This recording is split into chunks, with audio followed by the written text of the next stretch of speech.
Say what's up, this is Mark Wahlberg. I love that Dirty Water TV. All right, welcome back to Dirty Water TV. I'm Christian Fourier. I got the owner of Donohue who's right here next to me, JD. St. Patrick's Day. Big day, big night for you. What do you got on tap?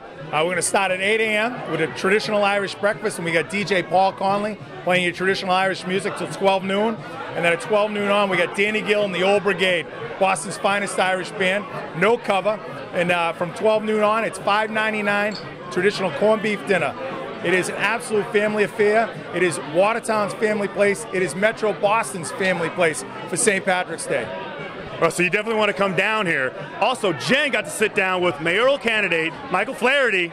Jen, tell me what he's got going on.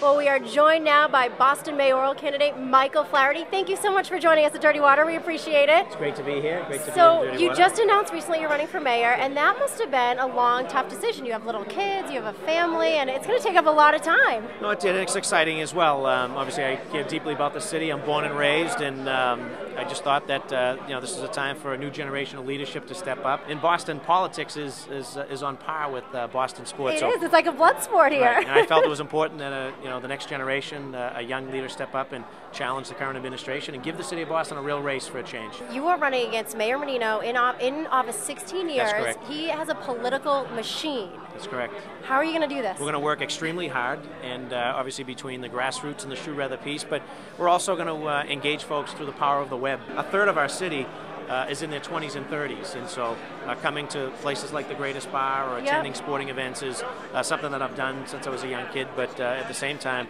I think that it's important that folks really get involved in what's going on in their neighborhood. So I was watching you downstairs. There's a big Bruins party going on downstairs, and you were connecting with the younger demographic you were talking about. Yeah, there's a great crowd down there, and some folks obviously recognize my face from being in their neighborhood. There are a lot of folks that feel that folks in government suck the fun out of city life here, and I think that it's important, again, being sort of their generation, that there's lots of great things that are happening in our city. Clearly, we could be doing more. I would love to see a winter classic here in Boston at Fenway Park.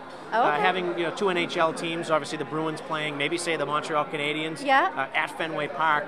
A lot like what we saw not only this past winter on New Year's Day down in Chicago. The nightlife industry here is huge. For those of us that do like to go out to the bars, this is a little different. There's been a lot of controversy over the years, the 2 a.m. closing time. Yeah, that frustrates a lot of folks, and I can tell you from individuals and constituents that I've heard from, because we all close at the same time, thousands of people pour out into the streets, especially in areas like, say, this area here, or say Kenmore 10 Square, bars up and down the or street, Lansdowne Street, or over at Faneuil Hall. So you have lots of establishments literally emptying out into the streets, and so now there's not only are there not enough taxis, there's now heated competition for taxis. So sort of having some type of maybe staggering system. Are you saying you're open to past the 2 o'clock closing? I would consider, with respect to like other cities, maybe sort of having specific zones. Okay. Part of our problem is that some of our establishments are located right in the neighborhoods. Having that just sort of disrupting the quality of life that's in a residential community probably doesn't bode well for a leader and for a mayor of Boston.